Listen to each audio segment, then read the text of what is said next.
On va revenir sur l'actualité économique. En direct avec nous dans ce journal, Marc Sanchez, secrétaire général du syndicat des indépendants des TPE, des PME. Bonjour Marc Sanchez.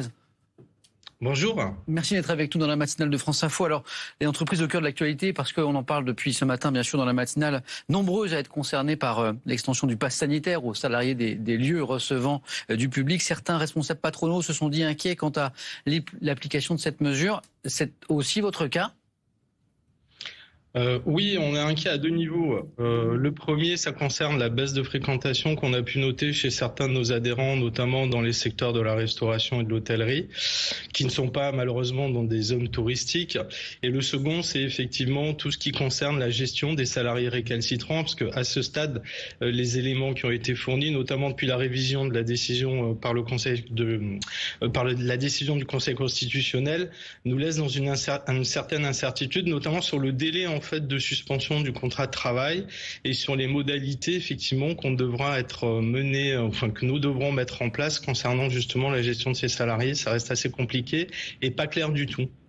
Il y a un autre défi pour les entreprises françaises, c'est la sortie des aides, la fin annoncée du quoi qu'il en coûte. On en parlait ce matin avec notre spécialiste éco David Delos, qui est réservé à partir de mercredi aux secteurs qui sont les plus touchés par la crise. Est-ce que vous êtes inquiet ? Est-ce que vous avez eu des garanties de Bercy ? Je sais que vous êtes allé au ministère de l'économie mercredi dernier.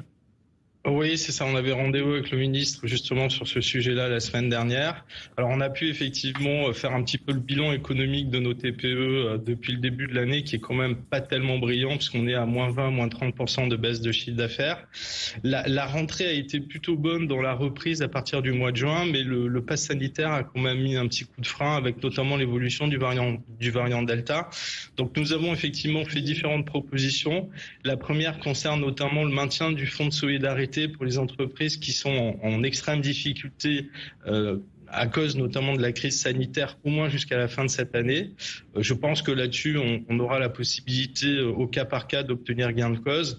Et ensuite, effectivement, tout ce qui concerne les mesures d'aménagement pour pouvoir notamment décaler le PGE de 2 ans supplémentaires, voire aussi d'engager des mesures d'allègement de charges fiscales et sociales pour les entreprises sur les impôts qu'elles devront payer en 2021 pour l'année 2022, comme ça l'a été fait l'année dernière sur le fameux triptyque 12, 24, 36 mois.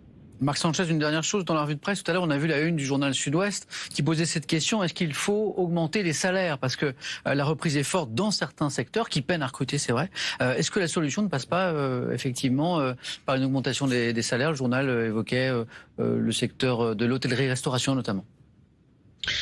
Il y a un vrai débat sur ce sujet-là. Je pense qu'il faut revaloriser nos professions, c'est certain. Maintenant, est-ce qu'on est dans une situation économique où on a la capacité de le faire ? Je ne le pense pas à ce stade. Je pense que c'est un débat qui doit être préparé, qui est un peu prématuré. Alors, ça coûte rien, effectivement, c'est le cas de le dire, de l'évoquer. Mais à ce stade, je vois pas beaucoup de nos adhérents qui sont en capacité, effectivement, d'engager une politique salariale à la hausse, en tout cas pour le moment. Merci beaucoup Marc Sanchez d'avoir été en direct avec nous ce matin dans la matinale de France Info. Très bonne journée à vous et à très bientôt. Merci.